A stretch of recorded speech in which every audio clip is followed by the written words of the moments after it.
Well, where do we begin, Thomas? Griff, I don't know where we start, man. Um, not the type of I don't think anyone expected a game like that, let No, alone a loss. But I guess it was how we lost. The ebbs and flows. Nothing about this game was predictable, or was it? it was. Oh, well, you know, um, I think the where we are unanimous is the fact that we're all disappointed. I think we all expected uh, Grambling to turn the corner, turn the corner on a few things, which was, better execution. I thought we assumed we would play with a lot less penalties, but some of this stuff we regressed on, and it came back to hurt us. Yeah. For those who may not be aware, we did not win yesterday. Grambling lost to Prairie View Saturday in the State Fair Classic in 5 overtimes, 36-34. Right. Um, and this was after we, for whatever reason, we've had some pretty good starts, but for whatever Yeah. reason, it and correct me if I'm wrong about this, Griff. It appears as if the opposing team, for whatever reason, always seems is it that they have an ability to maybe make the necessary adjustments, or is it that we're just losing focus along the way and we end up No, falling into the same old habits that kind of puts us in a situation to where we're either fighting at the last minute to just put a game in overtime like we did against Commerce, or we're in a situation where like we did with Jackson State, we take a big league and then all of a sudden teams tend to kind of rally. What is it? One or the other? Is it both? What am I missing here? well, let's just take defense. A pretty good indicator, Ken, of a good defense is when you can get off the field on third downs. We're not doing that. We're giving it. It can be third and short, or it can be third and 20. We are not getting off the field, not executing on critical third downs. That's what hurts defenses, and that's what keeps you on the field for prolonged periods of time, which will lead to mistakes being made. Now, offensively, you and I have discussed quite a bit about the penalties. The penalties, the 10-yard, completed pass. Now, to add to the list of negatives that we had happen on Saturday, add drop balls. I don't know if you noticed it. We dropped probably 4 or 5 key passes that could have made all the difference in the world. That sustains offenses and keeps your offensive output up. But when you drop balls, penalties on offense, and when you can't get off the field on third down as a defense, it leads to you losing close games. Not to mention, um, so as one would expect in a game like this, and I guess based upon what we've seen up to this point, there's always that possibility. You hear folks talk about coaching decisions,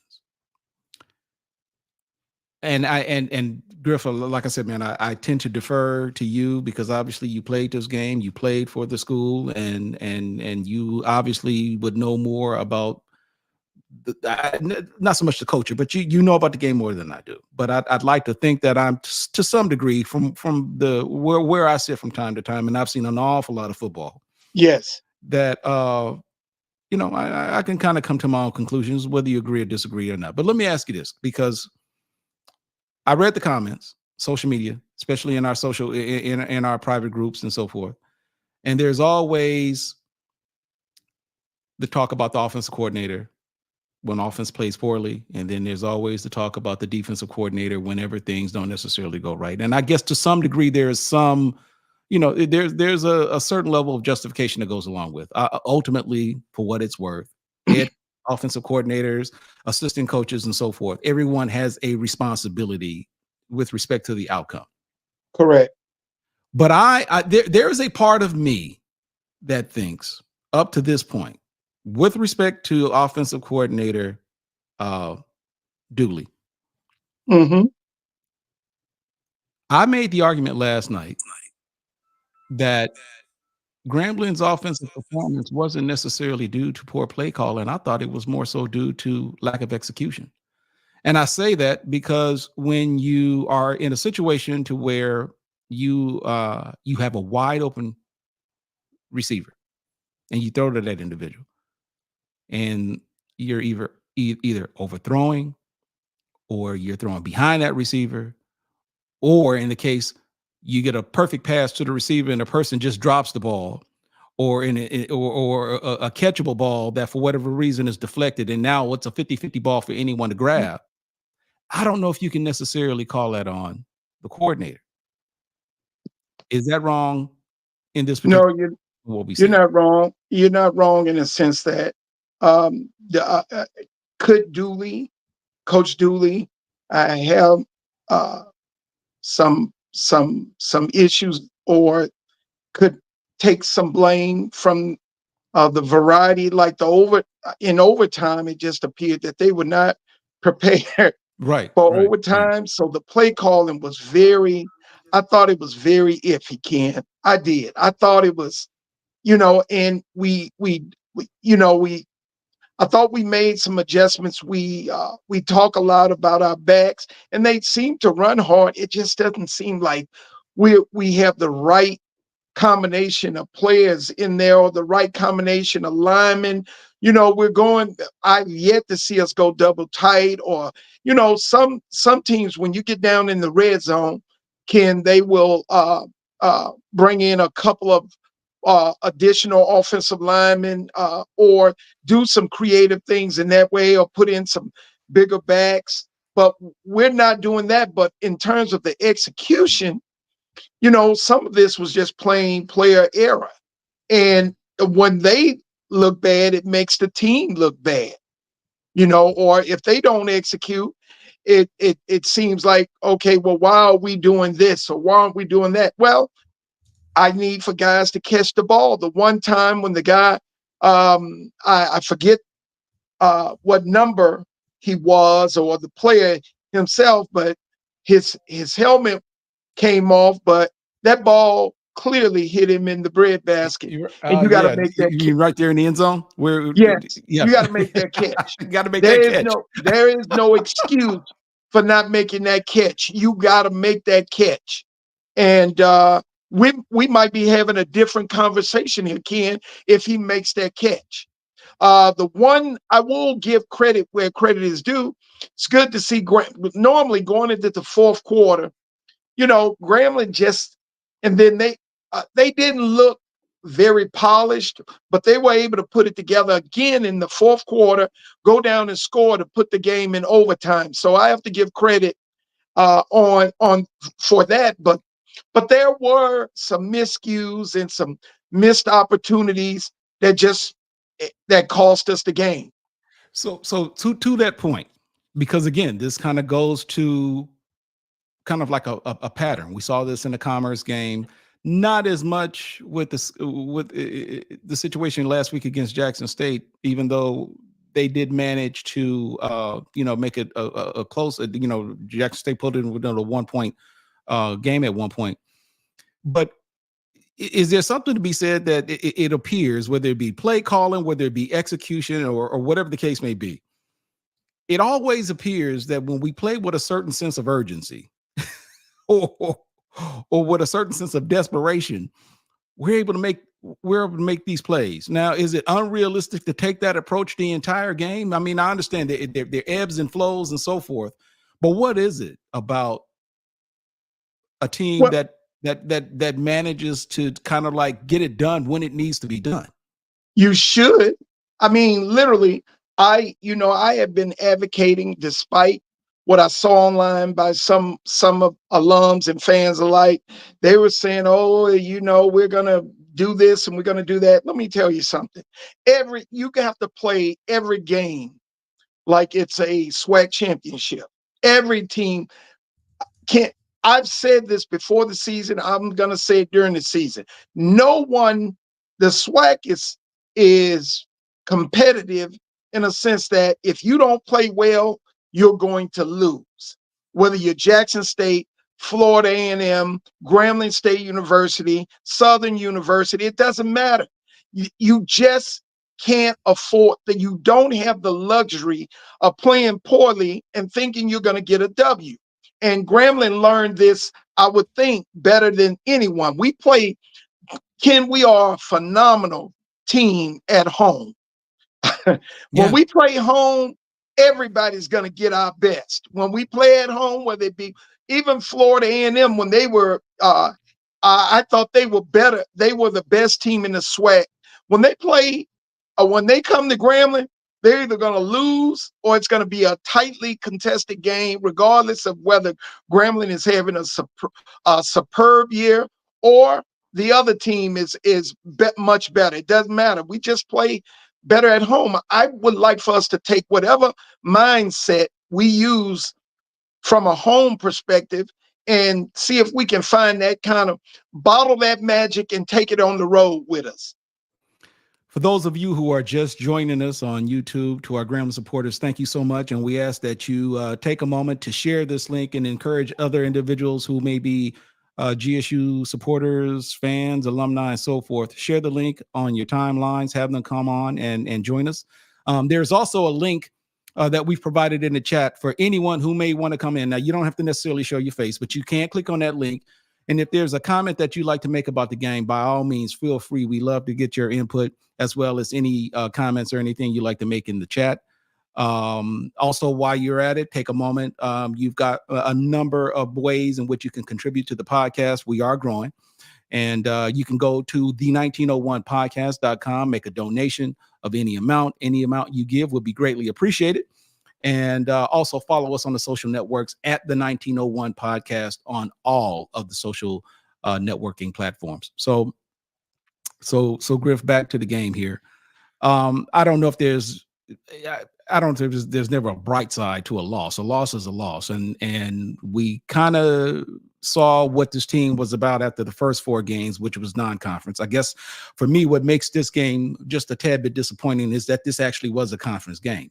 And in the event for Prairie View, and I told some folks this in our private forum on hbcusports.com, that Prairie View was coming into this game already 0-2 in conference play. They had lost to Texas Southern previously in the first game of the season, and they also lost, obviously, to Southern.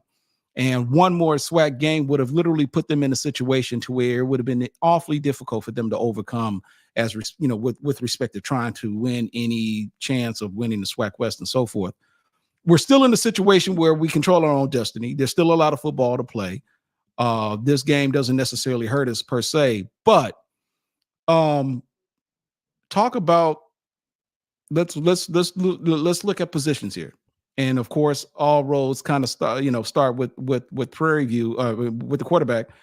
Talk about the performance of Miles Crawley. Let's bring we got his stats here.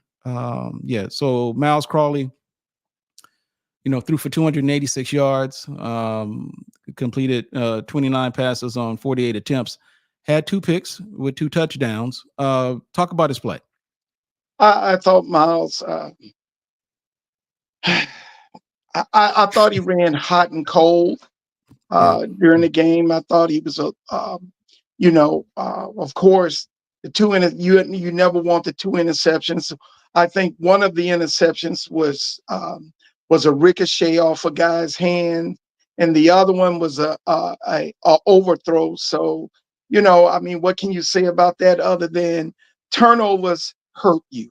It is better to have an incompletion or literally take a sack than to take a turnover. And they were able to return those balls for positive field position, which I mean, you always, you always want to take care of turnovers. The fastest way to lose in any sport are turnovers. Mhm. So the two turnovers negated a lot of what he did well. I thought some of the drops hurt him this game.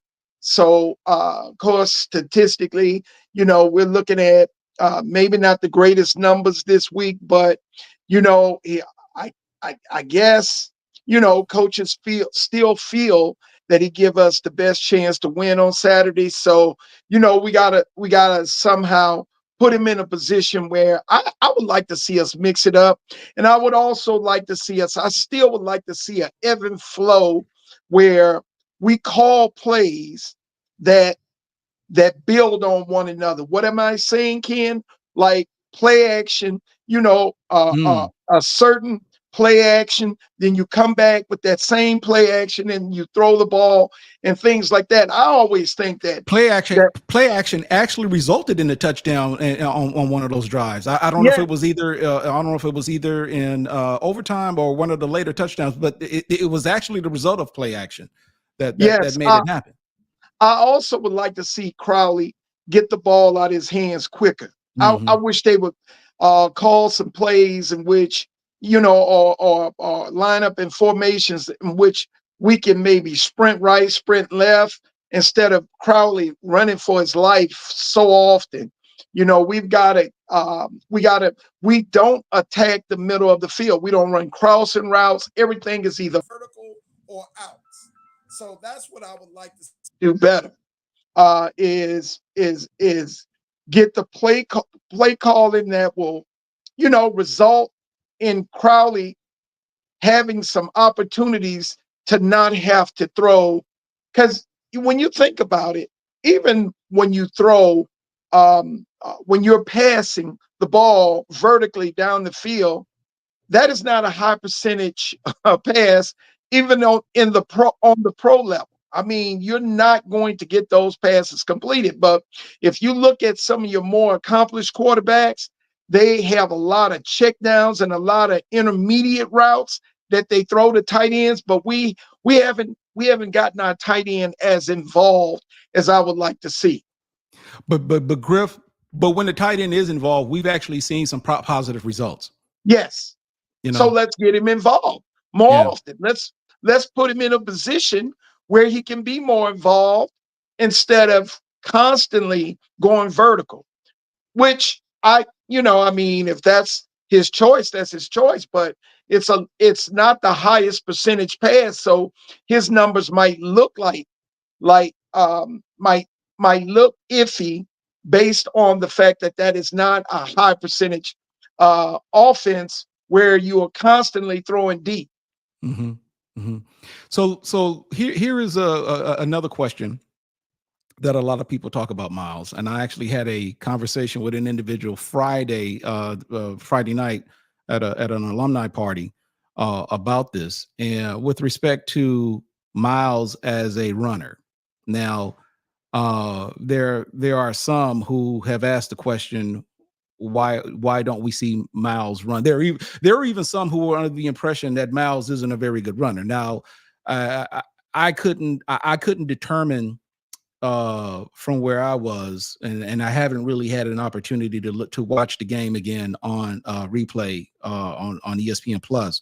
But there were some, and I did notice a slight limp that Miles may have been injured at some point late in the, I guess around the second half or so forth, because there were some who were questioning why would you have him run those sweeps when clearly it didn't appear as if he could get a whole lot of speed out of them. But from my understanding, Miles has the ability to run, in which I've always I've said that up to this point, and I made this argument last night afterwards, is that if you are an opposing defensive coordinator and you've seen in 5 games what we've witnessed right now, I say it, and this may seem somewhat kind of like a cliche, that we're a two-dimensional team. We're either going to pass it or we're going to run it. But the thing is that given what we've seen up to this point, Miles isn't going to necessarily present any kind of a threat with his feet. So if he's going to pass, he's going to pass either, dropping back, and like you said, and either you're going to put pressure on him to where he doesn't have enough time to complete passes, or or you're going to do whatever you can to make sure that you can contain the run game, which up to this point we haven't really seen a whole lot of the running backs. Do you think that Miles should be given an opportunity to run more? Do you think he should be more of a when the opportunity presents himself to use his feet to get him out of situation, or to present that option when available? Well, the way that I see it, that's between him and his offensive coordinator or quarterbacks coach. He should. I mean, if he's a there's nothing preventing him from being just a basic runner. I mean, I'm not asking him. No, I don't think anybody's asking him to be Mike Vick.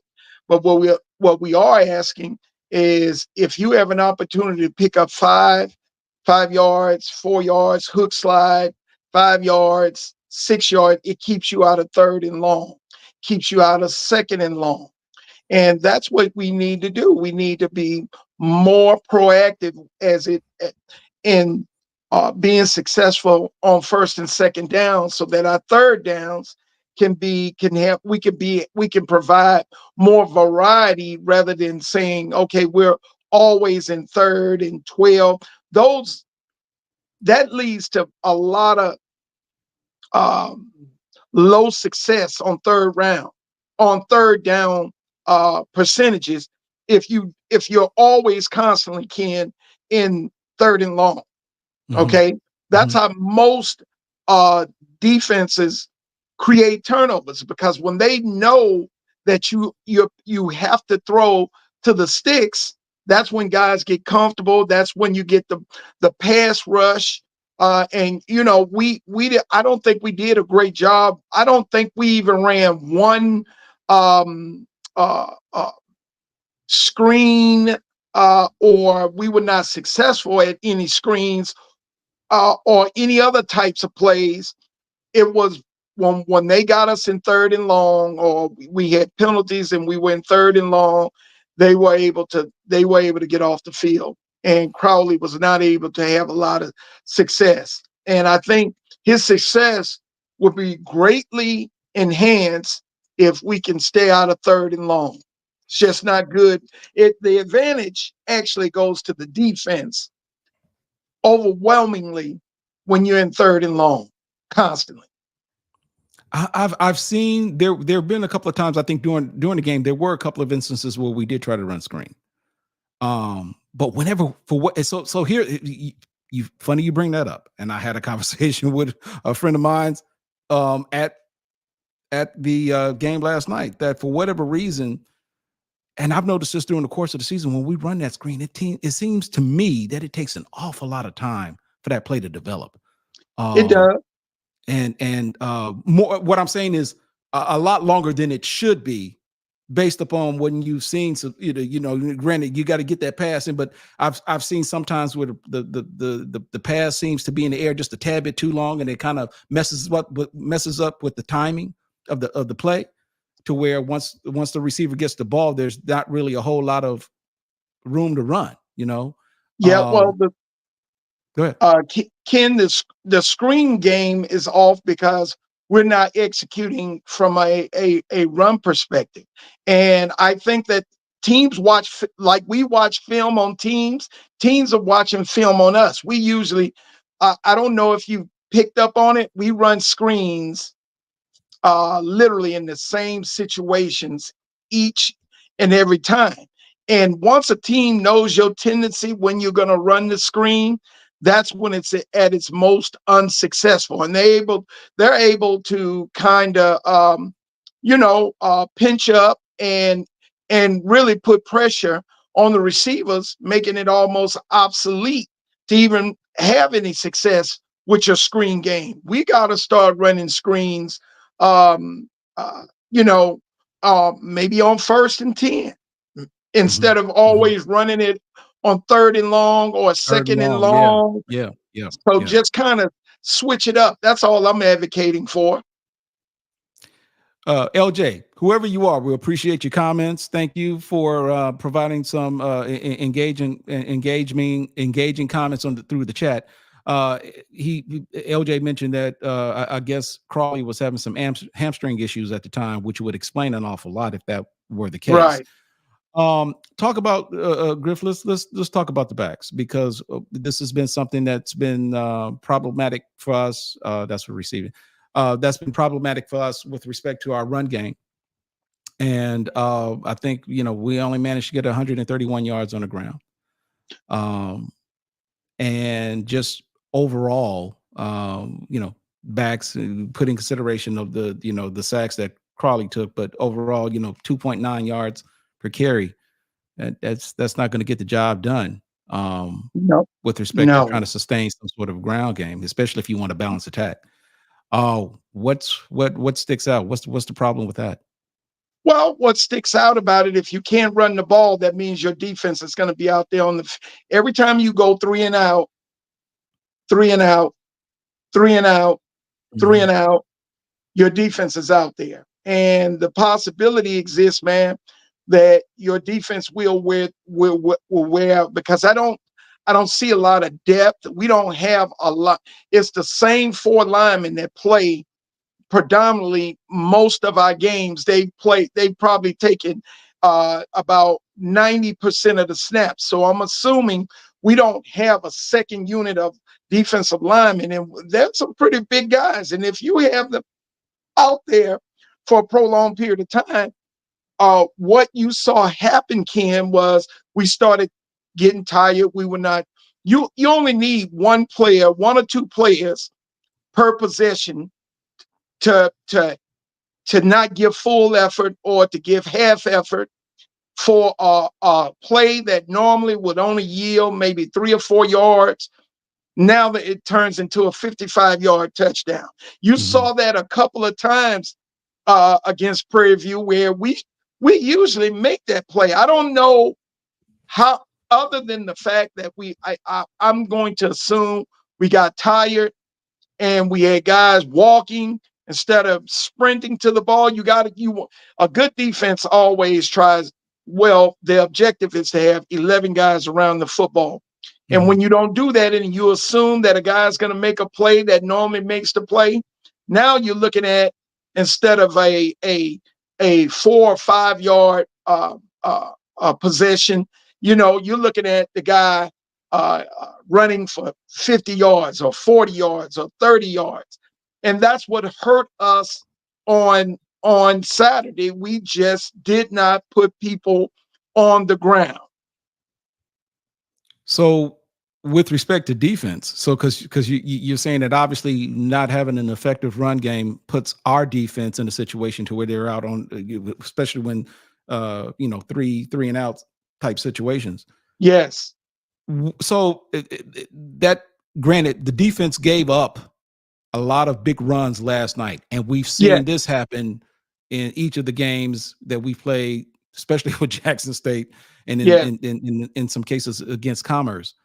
However, I'm of the belief that despite those big runs that they gave up, the defense did enough to, as far as I was concerned, the defense did enough to where it wasn't a liability for us. Right. And that I still say that this is still a issue in which, if we can just tweak the offense just a little bit, we have a tendency to be just a little bit more balanced offensively and defensively. I don't think special teams is really an issue. I think special teams has been for the most part pretty solid up to this point. It wasn't an Yes. issue last night, but I don't think defense was an issue either. Do you? And that because of those big runs, maybe it could put like this. Defense did enough for us to stay competitive, but do you think that defense was a liability for us last night? Well, I will say this. I don't think they were a liability, but that time of possession is huge when you're trying to win games. When you're trying to win a conference game, time of possession is everything. And I still feel that Grambling struggles with getting off the field on third downs. I don't know if that's a strategy thing or an effort thing, but it will. if we can get off the field on third down, like sometimes it would be 3rd and 12, they give it up. Okay.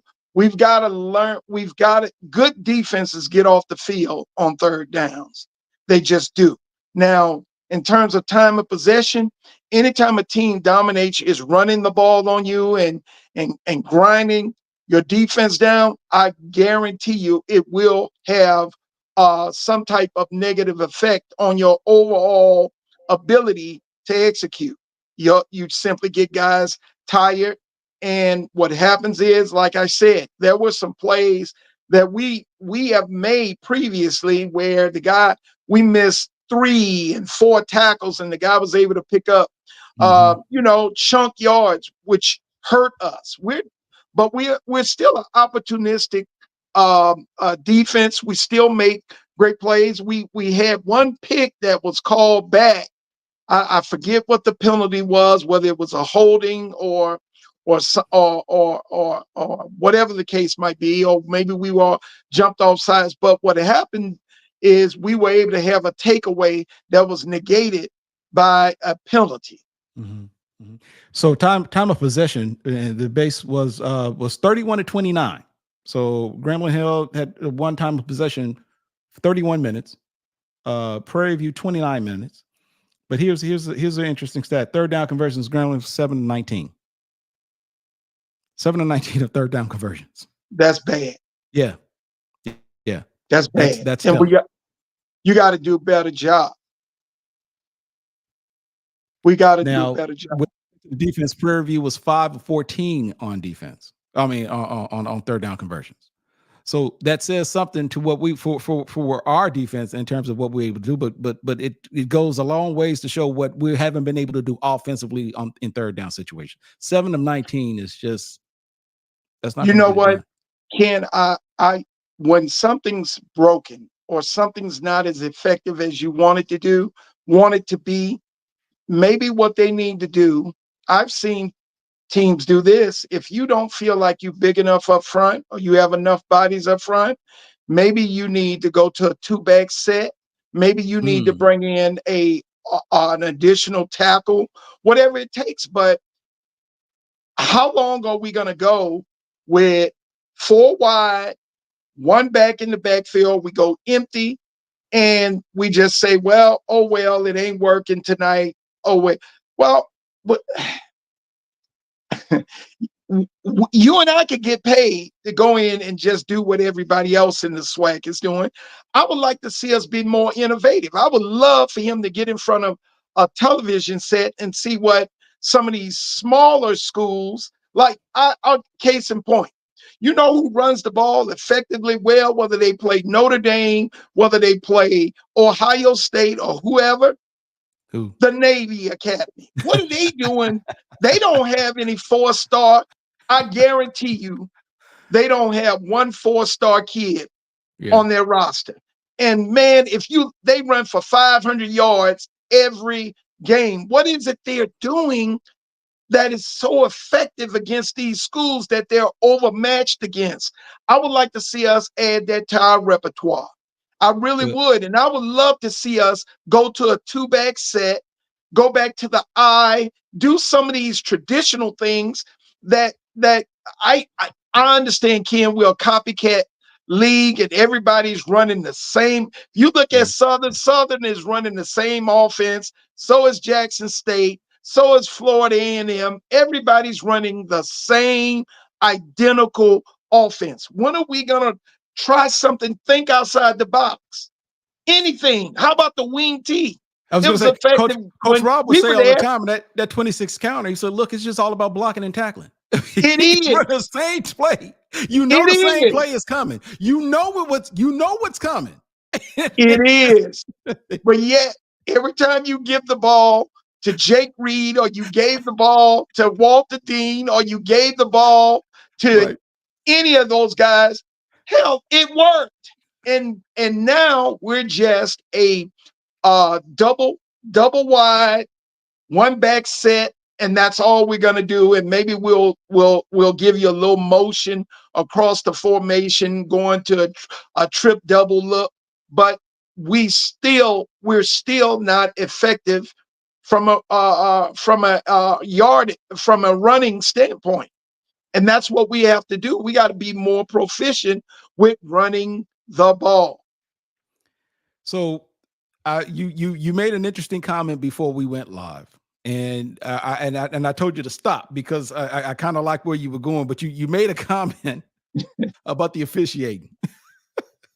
Now, for what it's worth, now look, I know it may sound like we're coming across as homers, but I did get a chance. Someone said, Ken, when you get a chance, go back and take a look at that play uh, during overtime when the DB was called for holding, and they said, Ken, there wasn't, there was no sign of hold. I actually scrolled to that last play before they called that, before they ran in to win the game. I didn't see a hold.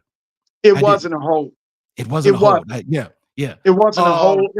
It was a referee out of position who right, made a bad call. right. Um, I I think I what he think saw was because he was in the back, and I think what he saw was he saw the defender basically just kind of arm wrestling, you know, with the potential to get to the ball, but there was no hold, and he didn't no. impede. It wasn't a hold. It wasn't interference because he didn't impede that receiver from even trying to catch the ball.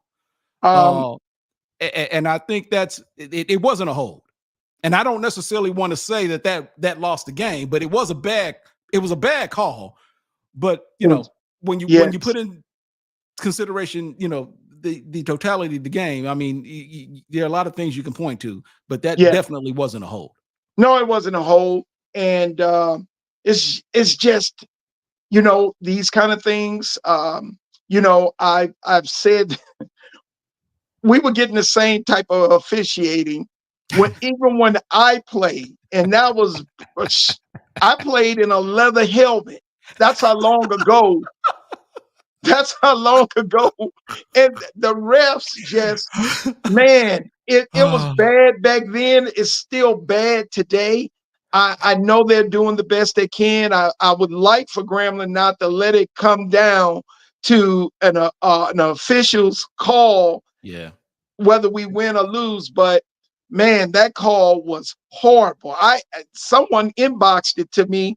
Friend of mine inboxed it to me. I looked at it 6 times. yeah, man, There's no way you make that call. yeah, man. None. It was horrible.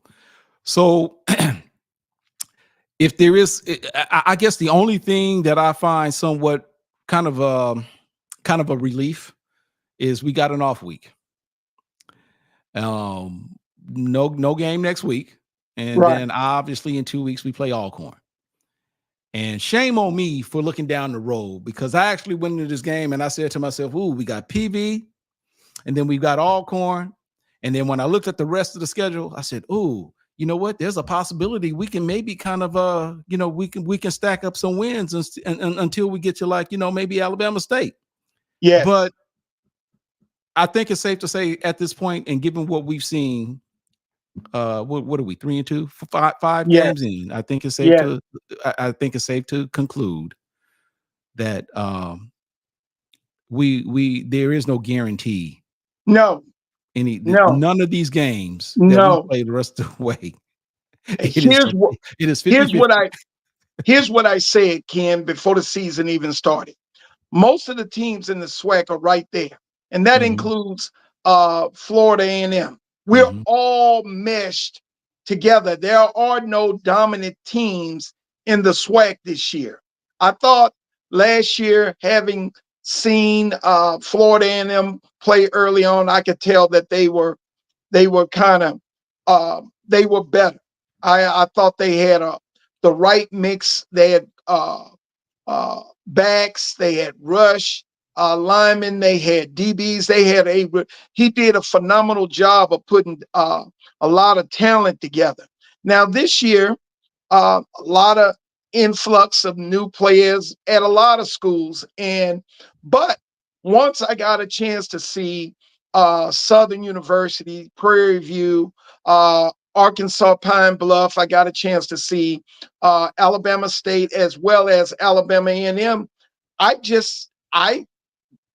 like I said, it's just a matter of execution, and we're all right there together. If you turn the ball over and you play poorly, you're probably going to lose. There is no room for a bunch of error. Okay, Mhm, mhm. and you got in the SWAC.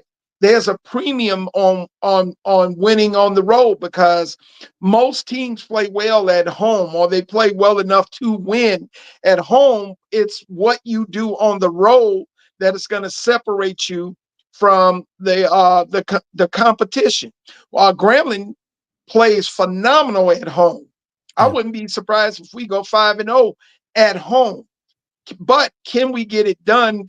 We need to get at least 2 to 3 wins on the road, securing a spot in the championship. If that's what our aspirations are, to be a championship team, you got to play well on the road, and you you gotta got to play get well on the more road. Yeah, consistent. You yeah, got to get consistent on the road, and you got to play well on the road. yeah. And I So thought, and Ken, I thought we showed some glimpses of that when at Texas A&M Commerce. I thought we showed glimpses of that, you know, and when we and played Texas other, State, yeah, yes, yeah.